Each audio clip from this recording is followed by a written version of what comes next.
Who doesn't love a good story about a criminal mastermind pulling one over on law enforcement and sticking it to the man? Well, for every one story of a brilliant criminal getting away with their audacious crimes, there are countless other stories of truly dumb criminals failing spectacularly at their attempts. A homeowner in Johannesburg, South Africa returned home to find their house ransacked and their valuables missing. They immediately called the police to report the burglary, and an officer arrived shortly after to take the homeowner's statement. The officer settled in onto the sofa and the homeowner took a seat directly opposite the officer to begin recounting how they discovered that they'd been robbed. Just as the homeowner started to give their statement, they noticed something was out of place. There, under the very sofa on which the police officer was sitting, was a strange man, clearly trying and failing to be invisible. He was laying there flat on his stomach, half under and half behind the sofa, with his head right behind the police officer's legs. It turns out that the homeowner had arrived home before the burglar had a chance to flee, and he'd been hiding under the sofa as the homeowner called the police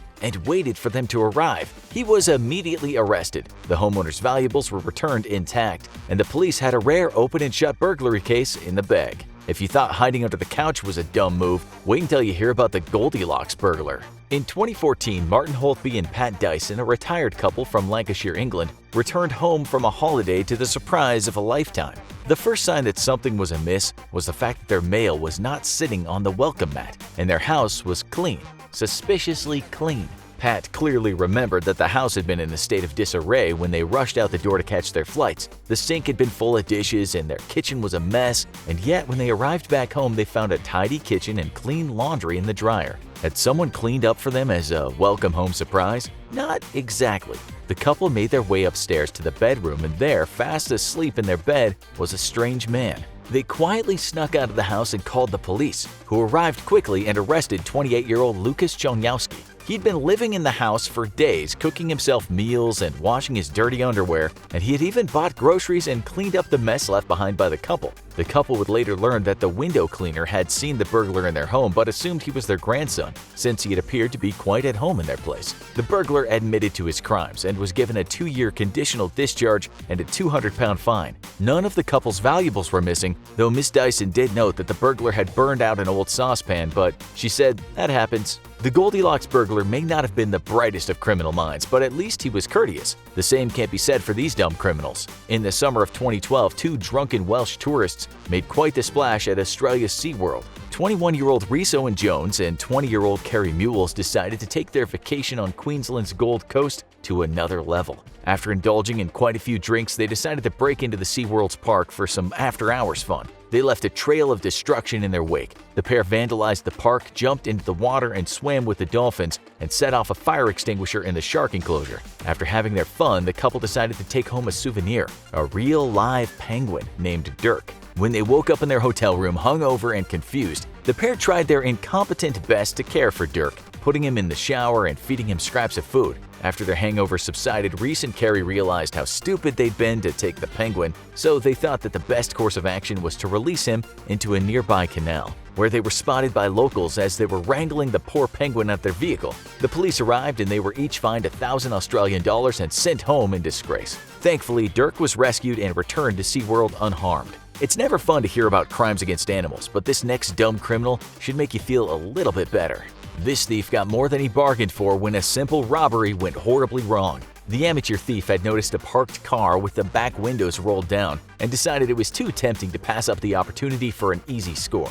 He stealthily walked toward the car, and as he passed by, he quickly reached through the back window and snatched a heavy tote bag from the back seat. Little did the thief know that the car belonged to Brad McDonald, a professional snake wrangler, and that the windows had been down because Brad had left his latest catch in the car while he ran some errands. The dumb criminal hadn't found an easy score. He'd grabbed a bag full of highly venomous snakes that Brad had just captured from an underground car park in Sydney. That's what you get for being greedy. If that's not enough of a reminder to be careful who you rob, then this next story might just hit the point home. Just before Christmas in 2004, Jason Shinkarik's Winnipeg home was robbed. The thieves stole everything from clothing, jewelry, and watches to cologne and electronics. They also stole every drop of liquor in the house and even took Christmas presents from under the tree. To add insult to injury, the thieves even stole Jason's duffel bags to carry away their haul. Jason was devastated, but the small business owner knew he had to carry on with his life. So the next day, he went to work at his shop,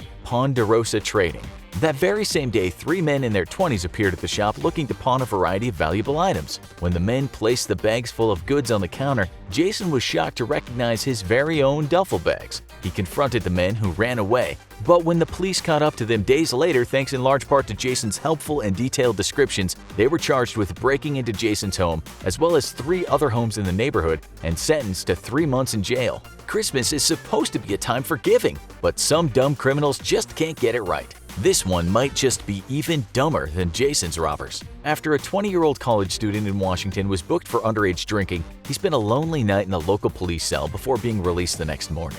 After his release from the drunk tank, he was caught on camera attempting to steal gifts from under the Christmas tree in the police department's lobby on the way out. After he realized that one box was empty, one held a box of tissues, and another was a box of tampons, the would-be thief fled, leaving the gifts and wrappings scattered in the station parking lot. Getting caught on camera is definitely one way to get spotted, but the way this dumb criminal got caught will really shock you. Milton J. Hodges attempted to rob a Lowe's hardware store in Orlando, Florida, but was chased out of the store by the staff. The failed thief bolted through the parking lot, ran across a busy street, and jumped a fence to escape capture. But he wasn't in the clear yet. He had landed smack dab in the middle of the Cypress Cove Nudist Resort and Spa. And as one of the only people wearing clothing, needless to say, he was easily spotted by police and arrested. You almost have to feel bad for criminals with dumb luck.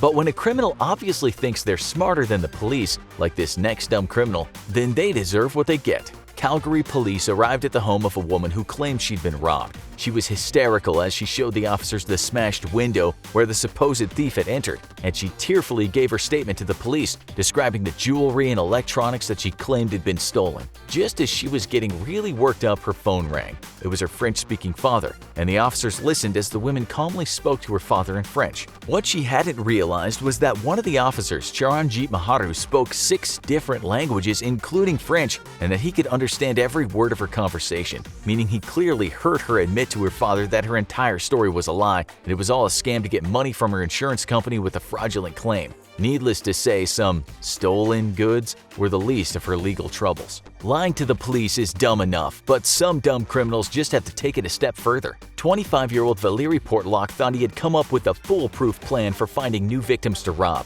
He had equipped his car with lights and an air horn and would pretend to be a police officer to target his victims. His genius plan fell apart when he used his fraudulent police car to pull over a van in Long Island, New York. When Valery approached the van, the occupants identified themselves. They were all members of the Nassau County Police Department's electronics squad. Realizing he was in deep trouble, Valery fled the scene, only to be arrested a short time later by local highway patrol officers who had been tipped off by their colleagues. He was charged with criminal impersonation, reckless endangerment, and fleeing the police. Clearly, pretending to be one of them is not something the police take lightly. It may not be quite as bad as impersonating a police officer, but this dumb criminal got what he deserved for pretending to be someone he wasn't. When an Iowa City man realized that his driver's license had been stolen, he was understandably frustrated. After dealing with the inconvenience of replacing it, he went on with his life and thought nothing more of it. That is, until a few months later, when a man showed up at the bar where he worked as a bouncer and presented him with his own ID to attempt to get in. It was an incredible coincidence and a rare instance of someone getting their stolen license back. Using a fake ID is pretty stupid, but sometimes being honest is just as dumb. In Santa Rosa County, Florida, state troopers pulled over a vehicle for speeding. The car had been traveling more than 25 miles per hour over the speed limit. When officers searched the vehicle, they found a large amount of narcotics, including meth, cocaine, fentanyl, and MDMA. What had prompted them to search the car in the first place? The fact that the criminal had stored their drugs out in the open in bags labeled "bag full of drugs." The occupants were arrested on drug charges, and the police made a tongue-in-cheek Facebook post about the drug bust saying, "Note to self, do not traffic your illegal narcotics in bags labeled "bag full of drugs." Our canines can read." This wasn't the first time the police had taken to social media with snarky comments. The Winfield, Missouri Police Department took to social media to warn the public about a potential new scam in which tricky drug dealers would rip off their customers by selling them smaller quantities than what they'd paid for. These dealers would apparently place the drugs on their cell phones, claiming they had a cool new scale app, when they were really just typing numbers into the calculator to dupe their customers. The police graciously invited the gullible purchasers of illegal narcotics to bring their drugs into the police station to be properly weighed. Anyone who falls for that one definitely deserves to get caught. These stories are definitely a good reminder that crime doesn't pay. Although these dumb criminals clearly didn't get the message, at least their stories of harebrained schemes and poorly executed crimes make for a good laugh. If you thought these dumb criminals were entertaining, you'll definitely like this video called Dumbest Ways to Die. Or you might like this other video instead.